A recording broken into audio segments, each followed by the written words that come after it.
Estás escuchando La Nación Podcast. A continuación, Camila Perochena, Santiago Rodríguez Rey y Darío Hutzik cruzan 2 siglos de economía argentina para entender el origen de nuestra crisis actual en Hay que pasar el invierno. En los años que pasaron entre la crisis 1873 y la de 1890 se sucedieron eventos que definieron el perfil del país política, económica y socialmente. Sus efectos están presentes hasta hoy. Tras la campaña del desierto y la incorporación de tierras bajo control del gobierno nacional, la Argentina daba una imagen de tener a mano la expansión casi infinita de su frontera agrícola ganadera. Tras la federalización de la ciudad de Buenos Aires, el Estado Nacional por fin conseguía el monopolio de la violencia, dando paso al progreso de la mano de la paz y la administración. Faltaba definir un monopolio importante, la capacidad del Estado de tener una moneda nacional y controlar la emisión de deuda. Al orden político le faltaba ser acompañado por el orden económico. En un contexto que Argentina crecía pero el mundo no, llegó la ley de bancos garantidos y proyectos de construir ferrocarriles hacia todos los rincones del país y más allá. Los caminos de hierro auguraban progreso, mientras los bancos imprimían billete con dudoso respaldo. Este caldo de cultivo se frenó repentinamente por el cambio de expectativas hacia fines de la década de 1880, que junto a denuncias de corrupción y una plaza inundada de papeles llevó a la mayor crisis económica de la historia hasta el momento. En este episodio de Hay que pasar el invierno caen bancos, cae el salario, el patrón oro dura lo que un amor de verano, y entre un piloto de tormentas que paga deudas con deuda y un ministro que se rehúsa a pagar la deuda hasta que el país no crezca, salimos de la crisis. Mi nombre es Santiago Rodríguez Rey. Yo soy Darío Hutzik. Y yo soy Camila Perochena. Esto es Hay que pasar el invierno.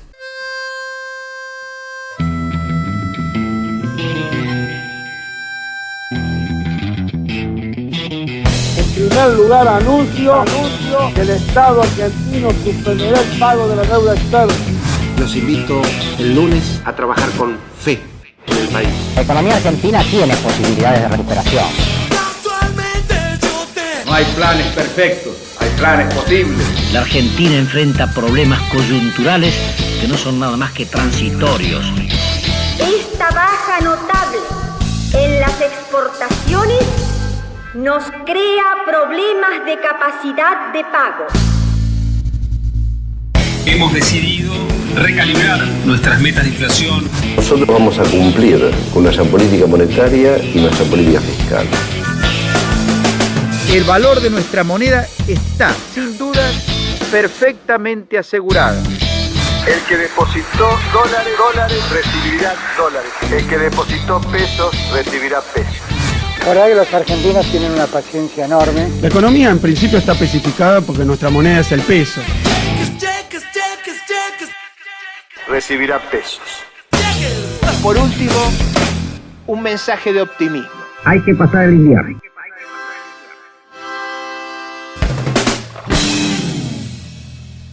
Bienvenidos al episodio 3 de Hay que pasar el invierno, el podcast de La Nación sobre crisis económicas argentinas. Vamos 4 décadas de unidad nacional y es la tercera crisis. Lindo promedio. Estamos bien. Más o menos. En 1885, Roca tuvo algunos problemitas que vamos a ver en este episodio. Igual lo importante y que tenemos que tener en cuenta es que esta es una crisis diferente a las que ya vimos. Ya sé. Vacas en lugar de ovejas. No, igual hay vacas. Esta crisis, en lugar de venir de afuera, la generamos nosotros. A diferencia de las anteriores, es autóctona. Y en esto de llamar la atención, casi arrastramos a todo el planeta. Fernando Rocchi, profesor e investigador de la Universidad Torcuato Di Tella, que nos ayudó en el episodio anterior, nos va poniendo en tema. Bueno, en primer lugar, la del 73 nos llegó de afuera y la del 90 la generamos nosotros. Ese es el primer problema. Nosotros, de hecho, jorobamos a otros países después, Australia. Lo que ocurre es que estamos de nuevo en medio del mundo 1873-1895 al que le va mal. Pero se descubre que hay 3 lugares del mundo que parece que les va bien, porque tienen recursos extraordinarios. Se descubre oro en Australia, se descubren diamantes en Sudáfrica y se piensa que la conquista del desierto va a incorporar tierras de una fertilidad igual a la de Santa Fe o la provincia de Buenos Aires, y se piensa que la Argentina va a tener una exportación de trigo enorme. Estos son los 3 países en donde se invierte en la década de los 80. El capital británico, que es básicamente el único capital más importante que está saliendo ahora de Europa. Vamos a ver, tenemos un mundo en el ciclo malo, pero a nosotros no nos va tan mal, gorditos. Entre 1880 y 1886, el presidente Roca lideró un periodo de fuerte expansión económica. Pero una de sus principales batallas y desvelos era en el campo monetario. Y fue en ese campo monetario donde estuvo la semilla de la fuerte crisis de 1890. Como comentamos en el episodio anterior, todavía no teníamos una moneda nacional y ese era un conflicto más con las provincias, en especial con Buenos Aires y su banco. Como consecuencia de la crisis iniciada en 1873, el joven Banco Nacional de Sarmiento quedó a la merced del Banco Provincia, que para fines de la década de 1870 era el único con capacidad de emitir moneda válida en todo el territorio nacional. O sea, todos pagábamos con moneda porteña. Algo de esto nos lo explicó Lucas Liach, historiador y economista de la Universidad Torcuato Di Tella. Hasta 1880 la moneda que existían en Argentina eran o monedas de metal de otros países, básicamente, o la moneda del Banco de la Provincia de Buenos Aires.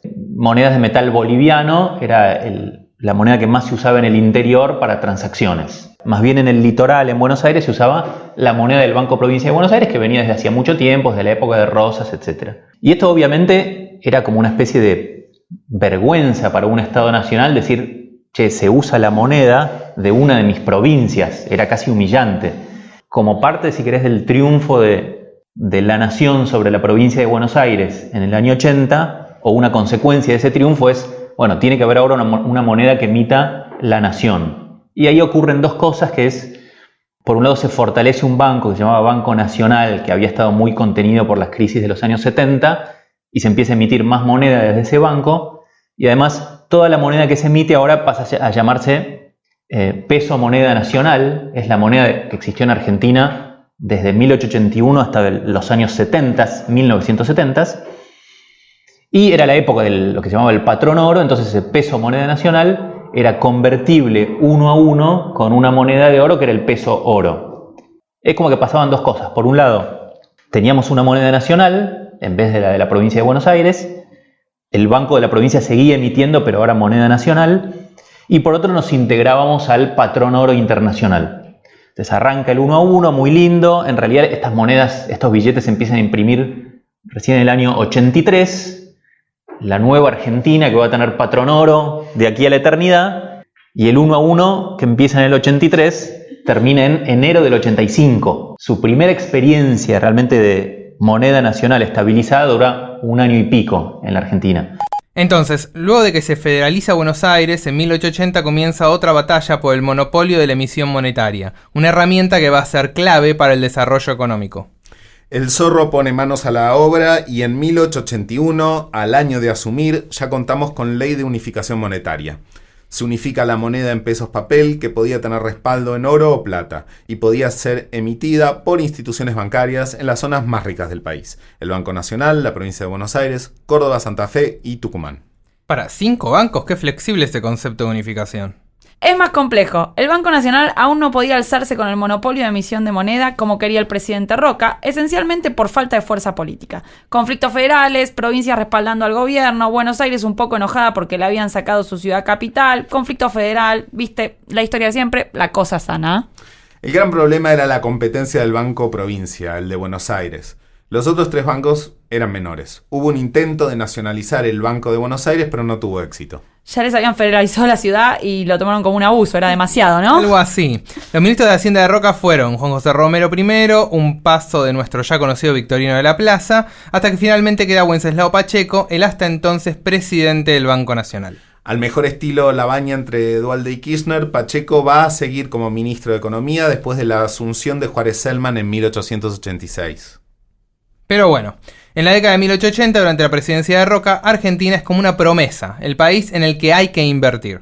Cuando tenés una crisis económica muy fuerte, una crisis financiera, que es lo que fue en gran parte de la crisis del 90, siempre hay un componente de expectativas que no se satisfacen, ¿no? Que la gente piensa, esto va a ir bien, empezás a comprar y empezás a comprar. Eso puede ser Bitcoin, puede ser las hipotecas en Estados Unidos en el año 2008, o puede ser un país lejano que se llamaba Argentina antes de 1890, que decís, bueno, acá hay un país nuevo que de repente se ordenó, que va a tener ferrocarriles por todo el país, que va a producir mucha agricultura y va a exportar, y entonces es algo que se pone de moda. Hay un componente de eso, de algo típico del capitalismo, que es alguna novedad en general, que no sabemos bien cuánto va a producir, que se pone de moda y los precios empiezan a subir, entonces la gente lo compra, y así sucesivamente. Eso sería como el gran panorama general. Acordate que estamos dentro del periodo que los economistas le llaman, o historiadores económicos le llaman, la primera globalización. esto que pasó en la segunda mitad del siglo XIX, donde los países se acercan entre sí gracias a comunicaciones. Piensen lo que es el telégrafo comparado con lo que tenías antes, los ferrocarriles, la navegación a vapor. Entonces Argentina, que era un país muy lejano y que además tenía una particularidad, que es que necesitaba trenes para que fuera redituable la agricultura. Entonces era como un país especialmente ubicado para tener como este boom. Los economistas te dirían, esto es la parte de la oferta de crédito, la gente que ofreció los extranjeros que querían invertir en la Argentina. Y después está el lado de la demanda, o sea, ¿a dónde iba? ¿Quién demandaba todo ese crédito, no? Ahí hay discusiones muy interesantes sobre cuánto influía la política. Es una década muy especial. En el podcast de los presidentes ustedes contaron lo que fue 1880, que es este triunfo de la nación sobre Buenos Aires, por así decirlo, y a partir de la presidencia de Roca. Y bueno, eso generó una cantidad de incentivos políticos que en parte explican toda esa demanda por crédito que hubo. A fines de 1884 se empezó a frenar el carro cuando el Banco de Inglaterra aumentó de 2 a 5% la tasa de interés de referencia, haciendo que los ingleses le den la espalda a inversiones riesgosas tan lejos del Big Ben. Y Roca se queda sin colocar los millones de pesos oro en empréstitos que emitió en esos meses. Pausa, acá para refrescar conceptos. ¿Por qué sufre la Argentina si en Inglaterra aumenta la tasa de interés? Porque la deuda externa contraída usualmente está determinada en la tasa de interés en moneda de referencia internacional. Ejemplo, Inglaterra te presta 100 pesos oro. Dame. Es un ejemplo, los tenés que devolver. Ah, no. Inglaterra te presta 100 pesos oro con una tasa de referencia del 2% anual a un año. Esto quiere decir que tenés que devolver aproximadamente 102 pesos oro. Pero si te aumenta la tasa de interés a más del doble, te duplica la parte de intereses de tu deuda, haciendo considerablemente más difícil tener que devolverla. Lo mismo pasa hoy si la Fed, que es el Banco Central de Estados Unidos, sube su tasa. Nos pasó fuerte durante el gobierno de Alfonsín, por ejemplo. Ok, igual para este episodio nos falta un montón. Volvamos a Roca.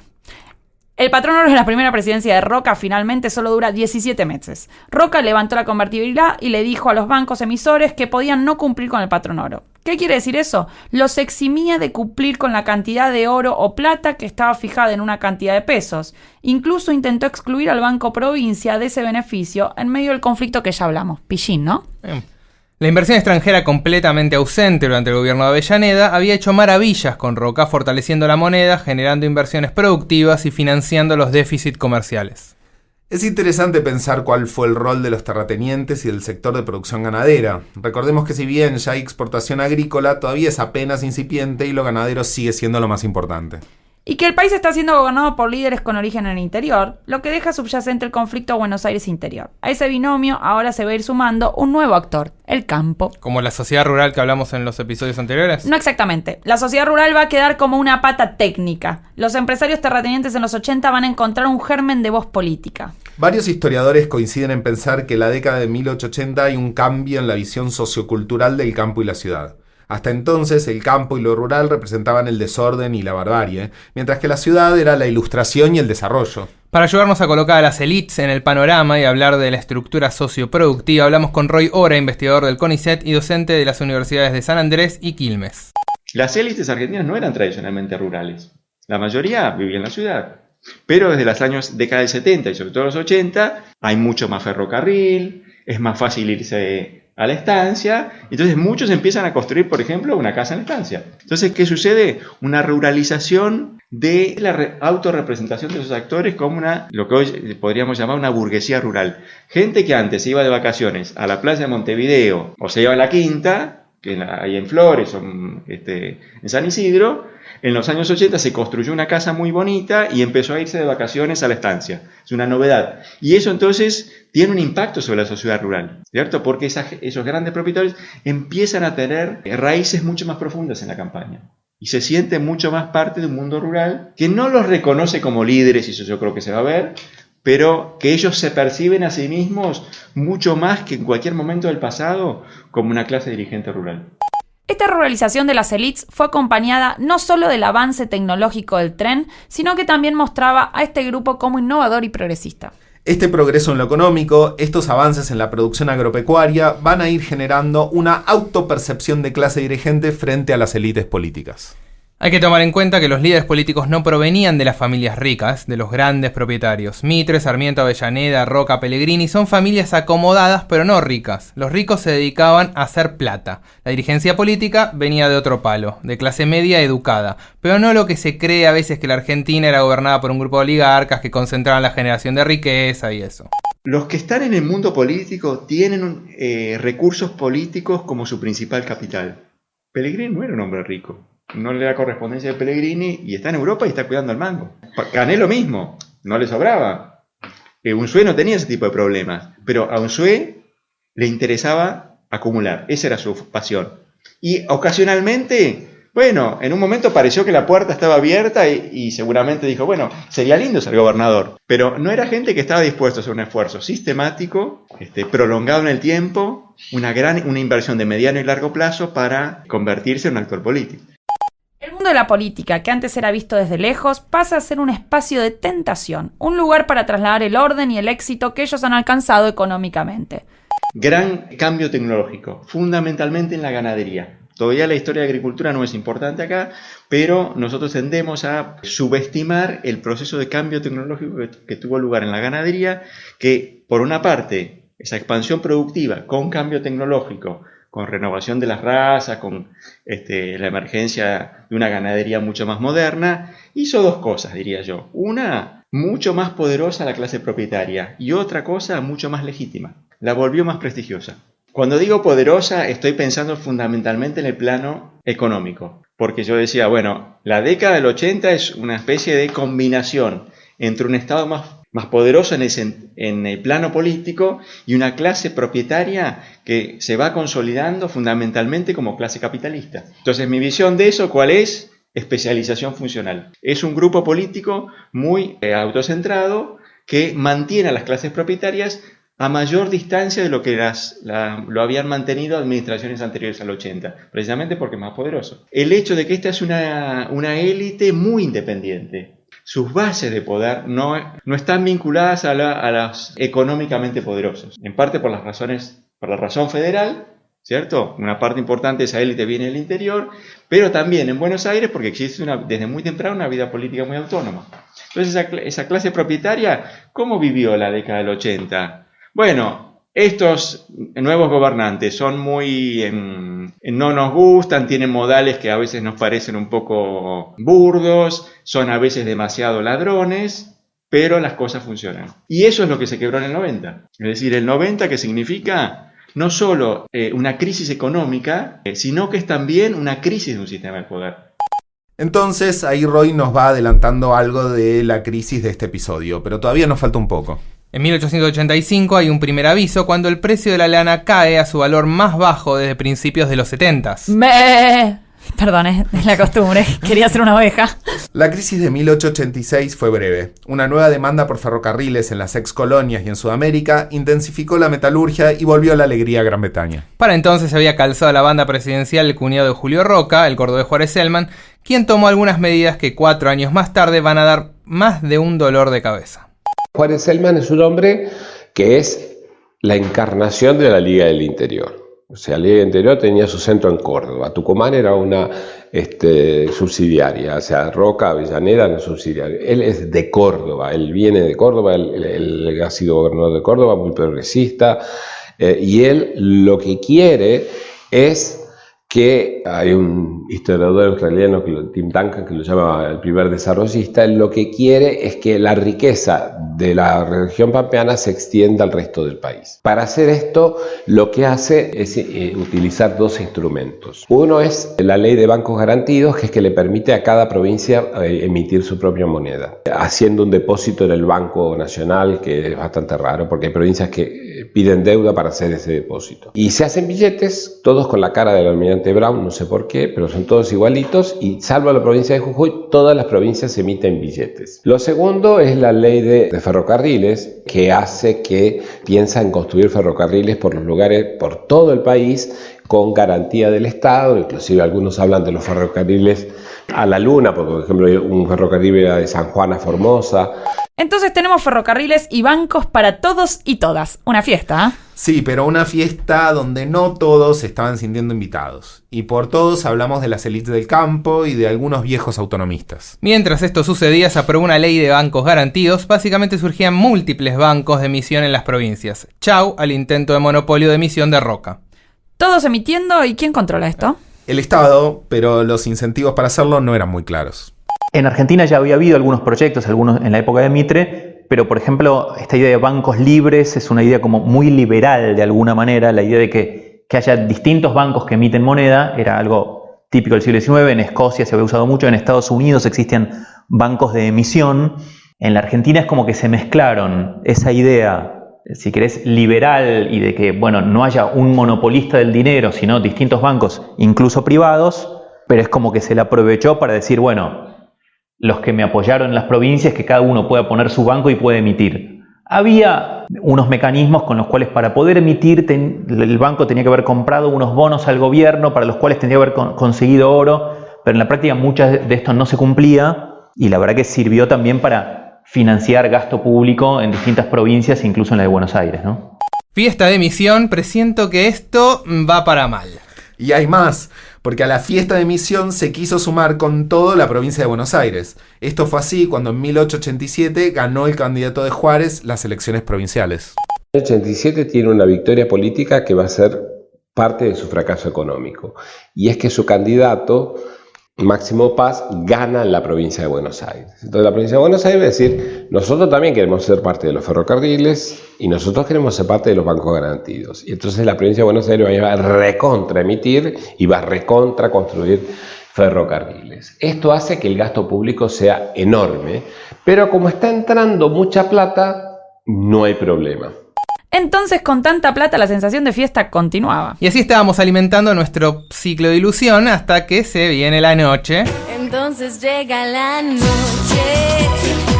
no hay tiempo para reproches.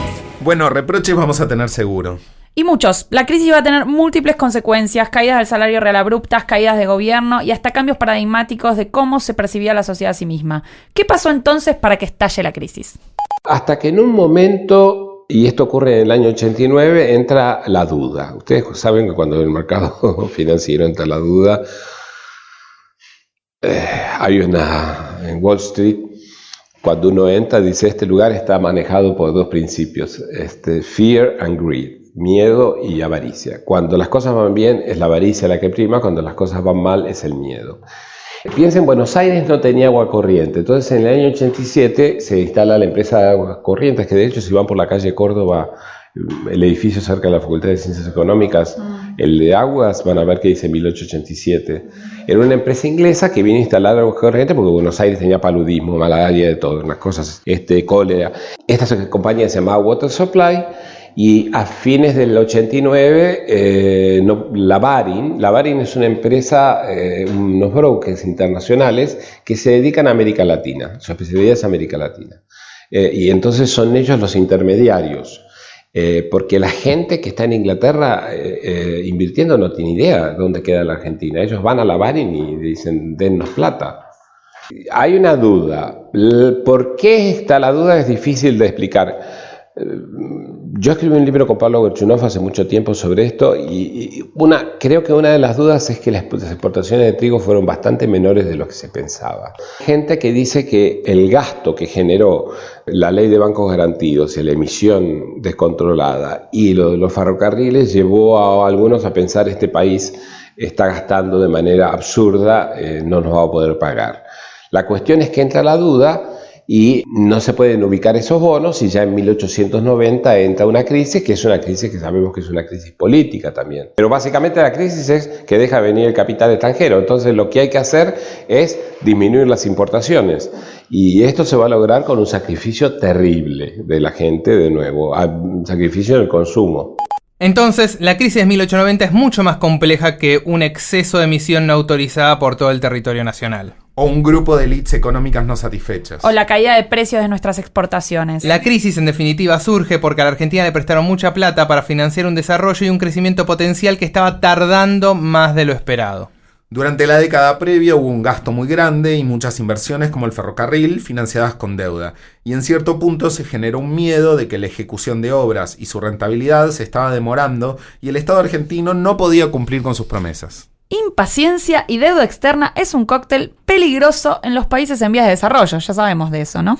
Los ingleses compraban bonos en pesos, no hoy diría curioso, por cantidades enormes, que la idea era, bueno, esta plata se usa para dar crédito a gente que invierte en tierras en Argentina y que esas tierras después van a ser muy productivas. Uno de los diagnósticos de la crisis es, se confió en que todas esas inversiones iban a dar frutos mucho antes de lo que en realidad pudieron darlos, y se volvieron más impacientes los acreedores antes de que las exportaciones pudieran aumentar como resultado de esas inversiones, ¿no? Nos vendimos re bien igual, ahí hay un punto inteligente. Sí, pero después del esfuerzo por el balance fiscal de Avellaneda, teníamos de nuevo las cuentas desordenadas, y eso no ayudaba a aplacar el miedo. Al contrario, déficit fiscal y un importante déficit de cuenta corriente... Para un poco. Cuenta corriente, explicar mejor eso. La cuenta corriente registra los bienes y servicios que entran y salen del país. De manera que si es deficitaria, quiere decir que Argentina le pide prestado al mundo. Esto es, consume más valor del que puede producir o exportar. Para finales de la década de 1880, a pesar de estar creciendo las exportaciones, las importaciones crecieron más rápido. Y a eso sumale el déficit fiscal. El Estado gastaba considerablemente más que sus ingresos. Simplemente deuda pública para pagar, sobre todo, inversiones. Piensen que Roca llega, las líneas de ferrocarril eran poquitas, Rosario, Córdoba y algo en la provincia de Buenos Aires, y durante esta década todas las provincias de Argentina, que eran los llamados 13 ranchos, además de Buenos Aires otras 13 provincias, quedan conectadas a la red de ferrocarriles. Para principios de los 90, todas las capitales de provincia están conectadas. Eso es carísimo, no necesariamente era negocio. Entonces, para hacerlo, o el gobierno tenía que gastar, y gastó mucho en las extensiones del ferrocarril hacia el norte, desde Córdoba a Tucumán y después Salta, Jujuy y Santiago, y en la extensión del ferrocarril andino. Y esto, en parte, era también presiones políticas, porque Roca lo habían elegido y le decían, bueno, muy lindo, te votamos, pero ahora traenos el tren. Y eso se usaba políticamente, ¿no? Te doy un ejemplo solamente. Ferrocarril andino va a la provincia de San Luis y de ahí había dos opciones.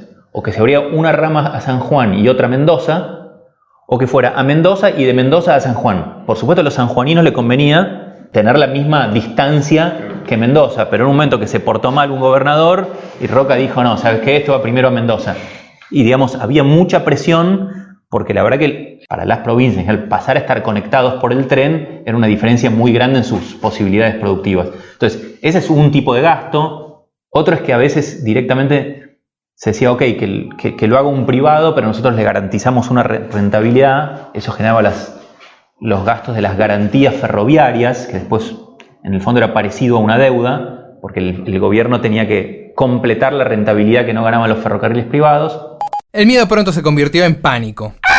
El gobierno argentino pretendía pagar con pesos papel emitidos por los bancos garantidos deuda emitida en pesos fuertes. Se corrió la bola que Juárez no podía pagar y se cortó el financiamiento. Sin nuevos créditos para pagar los anteriores, explotó la crisis. La cuenta corriente de la Argentina, el déficit era alrededor serían 24.000, 26.000 millones de dólares de hoy. Es decir, como el año pasado, que fue un año fatídico para la cuenta corriente.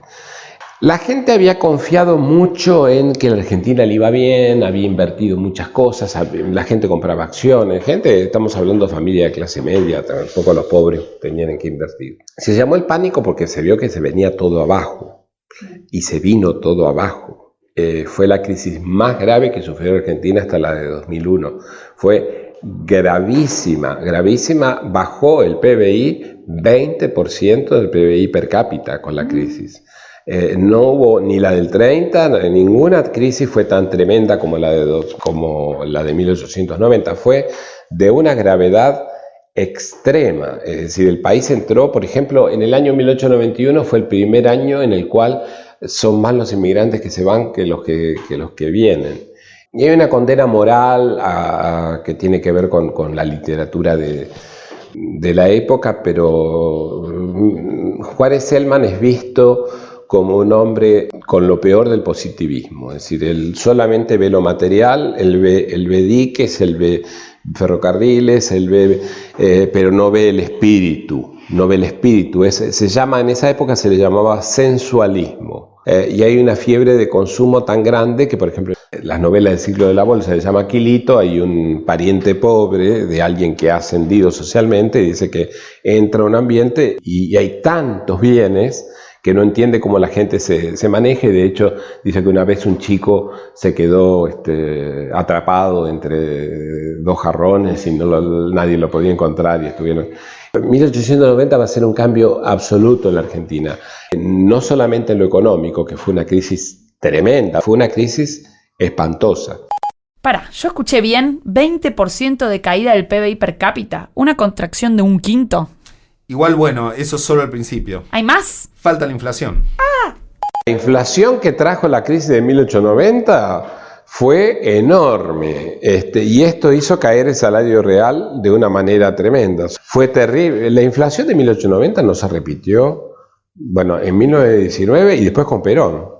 Son dos momentos inflacionarios, sobre todo la de 1890 fue, escuche, el oro está a $1 y después está a 4. Eso genera tremenda inflación.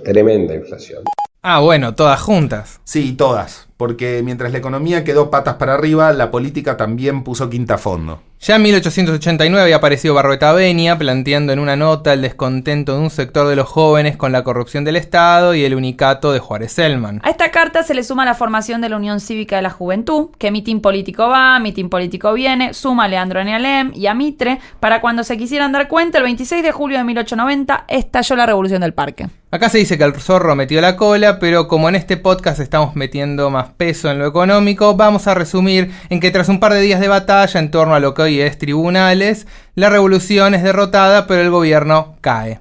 Con la renuncia de Juárez Celman queda al mando su vicepresidente, don Carlos Pellegrini. A Carlos le quedaba la simple tarea de ordenar el lío de bancos, deudas, moneda con el riesgo de que se vaya todo a pique. Todo mal, pobre. Pellegrini asumió la presidencia en este contexto de caos y se calzó la 10. Habló de concordia y el es con todos de esa crisis e integró a diferentes sectores en su gobierno. Mitre pronto negocia y los seguidores de Alem, que eran un poquito más intransigentes, forman la Unión Cívica Radical. Acuérdense ese discurso de Asunción de Pellegrini que comentamos en la banda presidencial cuando decía que iba a abrir las puertas de la Casa Rosada al pueblo para que se renueven los aires de la corrupción. De hecho, lo hace. Bueno, y con los aires renovados vino también un intento de orden económico.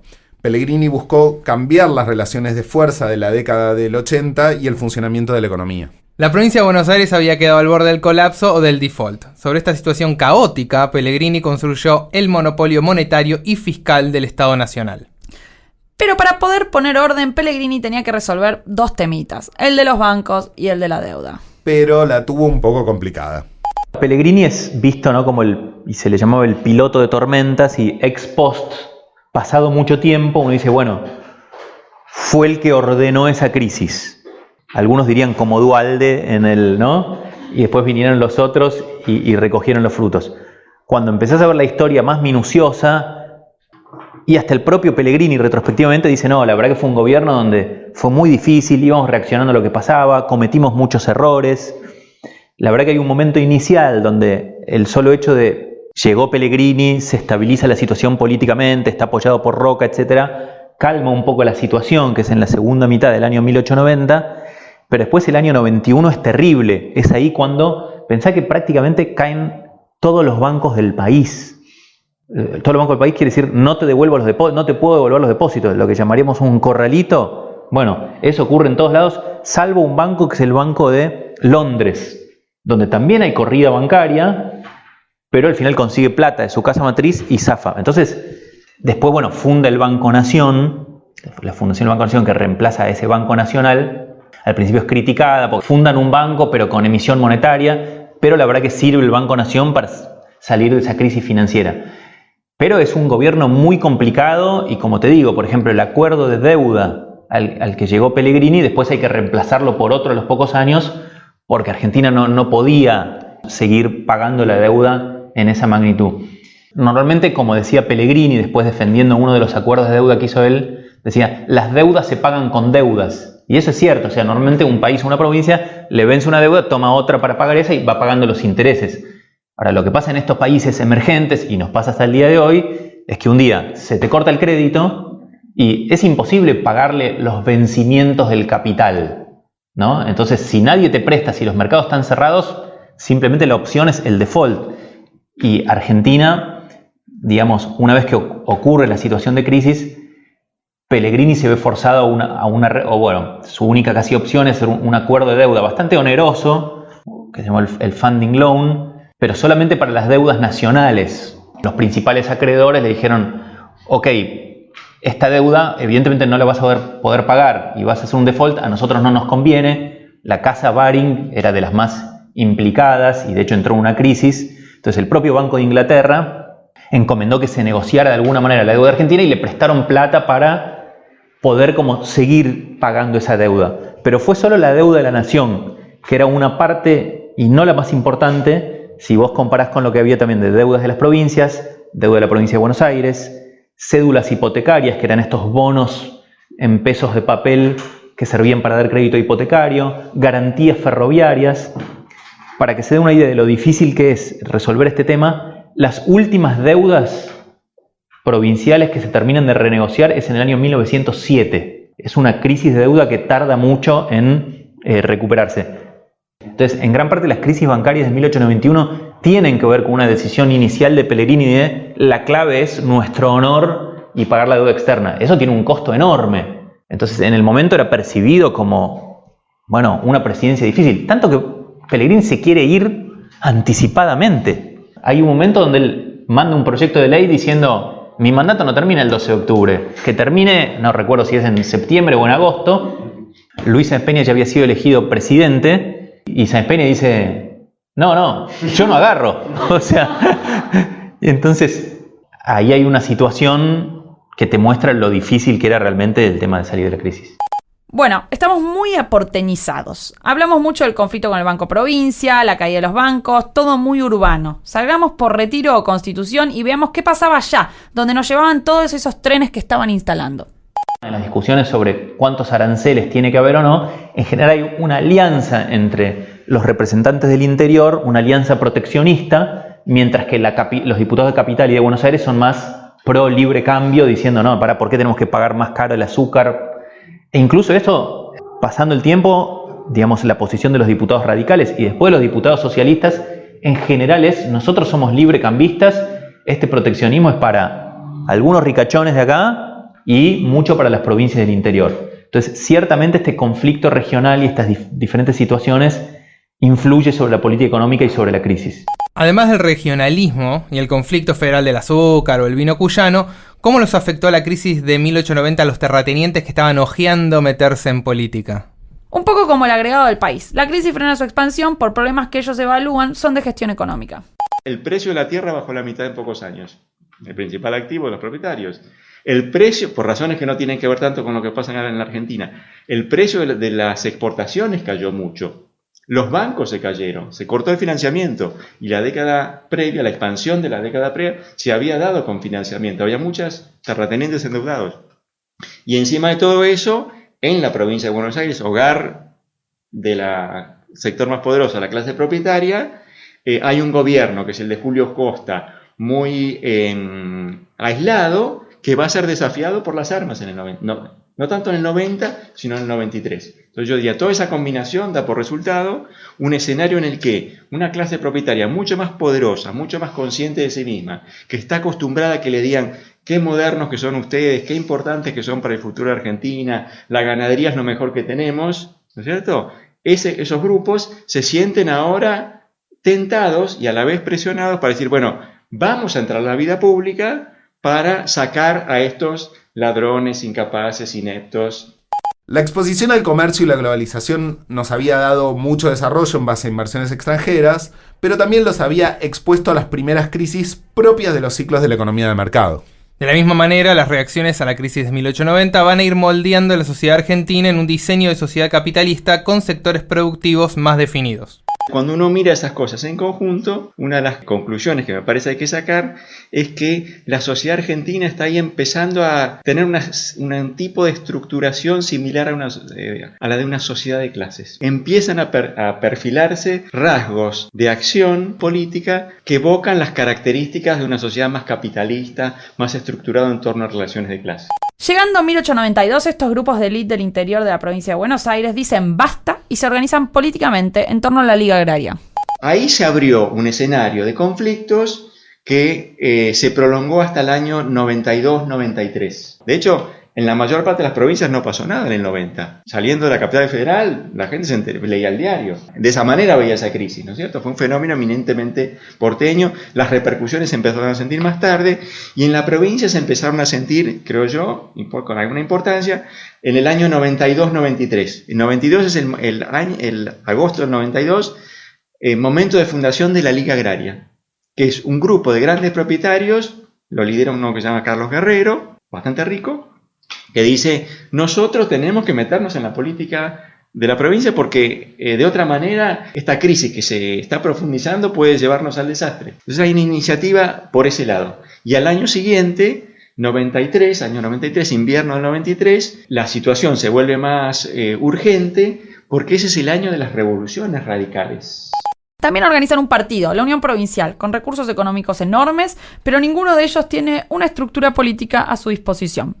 Y llega un momento entonces donde se plantea un dilema dentro de ese partido, que es ese momento es cuando hay que decidir quiénes van a ser los candidatos. Se convoca la convención, en ese momento todos los partidos tienen convenciones, y los fundadores, estos señores ricos en tierra, ricos en ganado, pobres en recursos políticos, dicen, bueno, los candidatos van a ser Luro, Unzué y compañía, y el resto de los militantes dicen, no, así las cosas no funcionan, no vamos a trabajar para esas candidaturas. Entonces finalmente, ¿qué sucede? Esta gente se tiene que retirar. Lo que no va a ser es un partido de clase, porque yo creo que para ese entonces, década del 90, ese proyecto ya es inviable, si es que alguna vez fue viable. Ya no se podía pensar la política en términos de una simple expresión de los poderes arraigados en el plano social. No decían solamente somos ricos, decían somos lo mejor que tiene este país, somos la fuerza capaz de moverlo, somos además prestigiosos porque hemos hecho una contribución a la transformación de la economía argentina. Bueno, con eso no alcanza. Entonces yo creo que hay una lección, si quieren, para los que en 2008 pensaron que la política argentina se podía refundar sobre la base de contribución, la movilización de un sector de la Argentina identificado con el campo. Así es como las élites dejan sus sueños de gloria medio por el camino. Momento, ¿dijeron revoluciones radicales otra vez? Sí, ya con Luis Sáenz Peña en la presidencia, los radicales se levantan nuevamente y esta vez en 2 tandas. Es que la del 90 es la revolución del parque, la revolución cívica. En el 93, como el plural de Roy indicó, los radicales llevan adelante un par de revoluciones. Para no extendernos mucho, esta es mucho más extensa que la del 90 y logra hacerse el gobierno de la provincia de Buenos Aires, pero cuando están a tiro de hacerse el gobierno nacional, Aristóbulo del Valle, ministro de Sáenz Peña, tira la toalla y no da el golpe, renuncia, y asume Manuel Quintana, que barre con el primer alzamiento y unos meses después con el segundo. Pero todo esto, con el tole-tole, ¿la economía cómo venía? Bueno, seguía los ponchazos. Luis Sáenz Peña tiene otro proyecto, tiene un ministro, ese es un gran ministro que se llama Romero, que dice, no se puede pagar la deuda si no se crece. Nosotros no vamos a pagar la deuda si no nos dan 5 años de gracia. Simplemente así. ¿Lo aceptan o no lo aceptan? Si no lo aceptan, no van a cobrar nunca. Si lo aceptan, van a cobrar en 1898. Era como Guzmán, que nos den tiempo para crecer. En ese momento lo que pensaba J.J. Romero funcionó y logró que los acreedores acepten sus términos. Pero además tuvo un empujoncito de cambio de vientos a nivel global. Es decir, el ciclo económico comenzó a cambiar, los precios internacionales de lo que le vendemos al mundo subieron y la Argentina empezó a crecer a partir de 1895. Y fue así como comenzó a cubrir el arreglo. La Argentina tiene tanta suerte que en 1895 comienza a cambiar el ciclo económico. De alza de precios internacionales, de alza de precios de lo que vendía la Argentina. Esto hace que a partir de 1895-96 la Argentina empiece a crecer.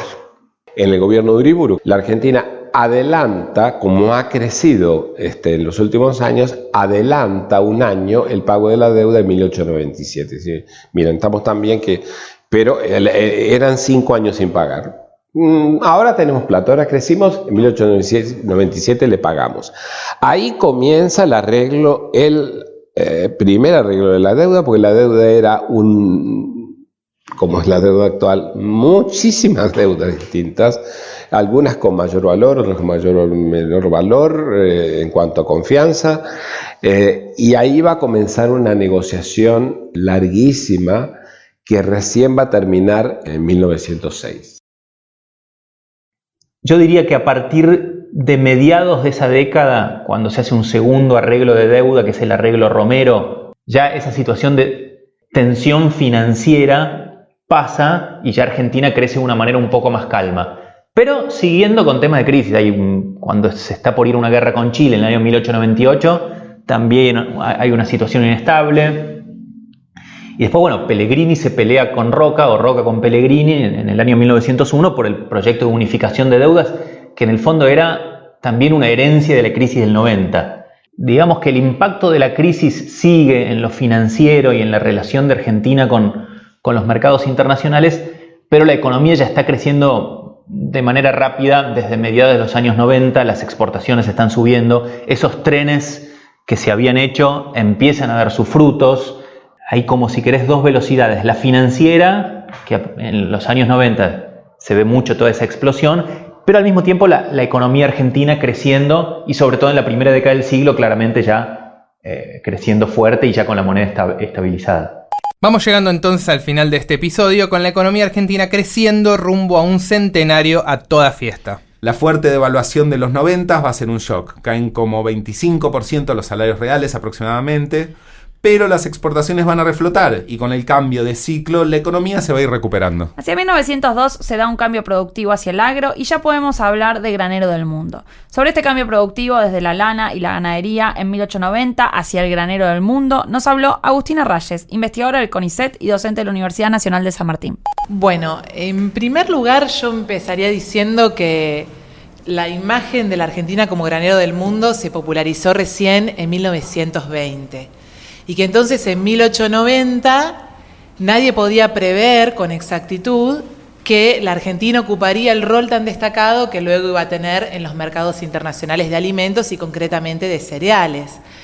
Sí, de todas maneras, me gusta pensar la década de 1890 como una década de transición en cuanto a las exportaciones, porque lo que se advierte ahí es que a la canasta de los productos que la Argentina exportaba tradicionalmente, entiéndase cueros, lanas, otros subproductos de la ganadería como huesos, astas, tasajos, cerdas, se suman nuevos artículos ganaderos, concretamente las carnes ovinas y vacunas congeladas, y bienes que surgen de este sector pujante y naciente que es la agricultura. Los protagonistas serán trigo, maíz y lino.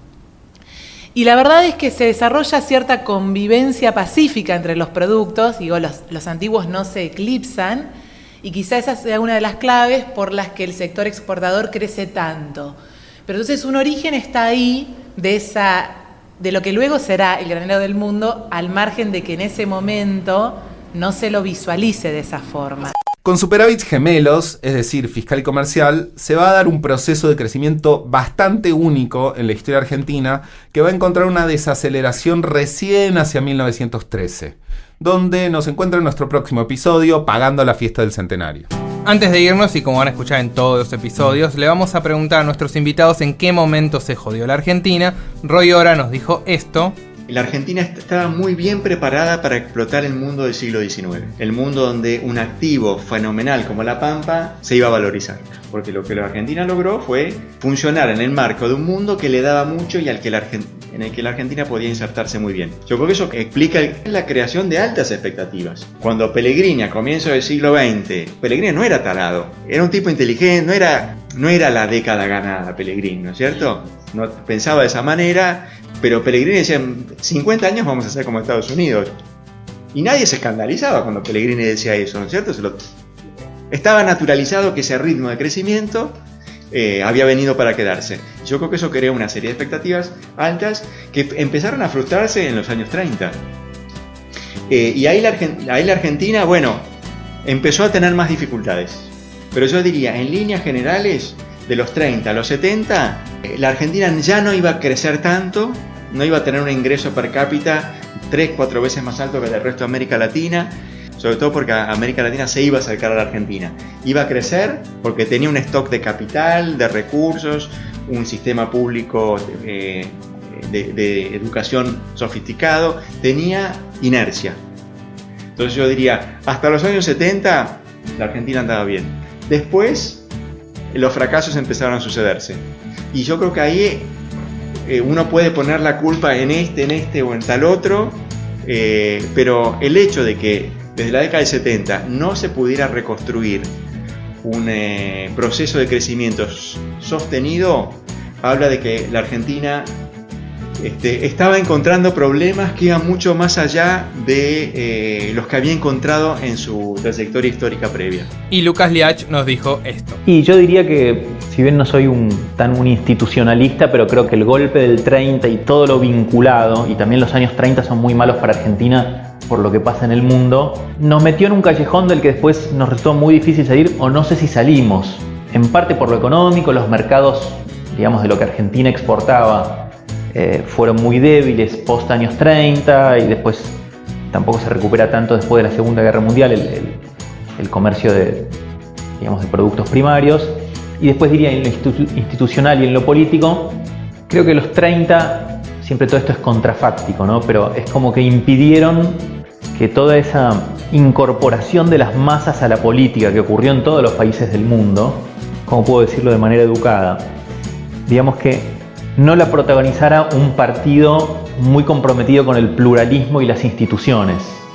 Lo protagonizó el peronismo, que más allá de las cosas buenas o malas que uno puede decir, claramente a partir de ese momento Argentina estuvo en un péndulo de peronismo, prohibir el peronismo, golpes militares. Entonces, a diferencia de, por ejemplo, Inglaterra o Estados Unidos, que tuvieron esa misma, partidos que incorporaron las masas y políticas, de incorporación, Argentina lo hizo de una manera que al final le costó mucho más conflicto, y eso creo que tuvo mucho que ver con una especie de miopía de las clases dirigentes de los años 30. Les agradecemos a Fernando Rocchi, Lucas Liach, Roy Ora y Agustina Reyes por su participación en este episodio. Y como siempre les recomendamos un libro para poder entender mejor todo lo que se habló en este episodio. El recomendado de hoy es Desorden y Progreso de Pablo Gachunov, Fernando Rocchi y Gastón Rossi.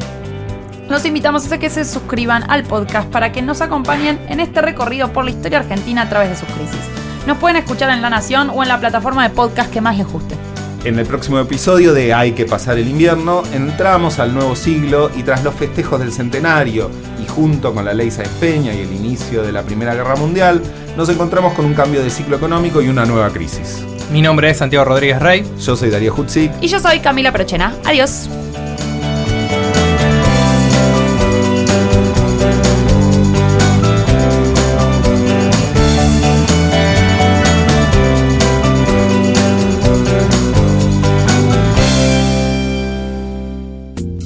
Esto fue Hay que pasar el invierno, un podcast exclusivo de La Nación.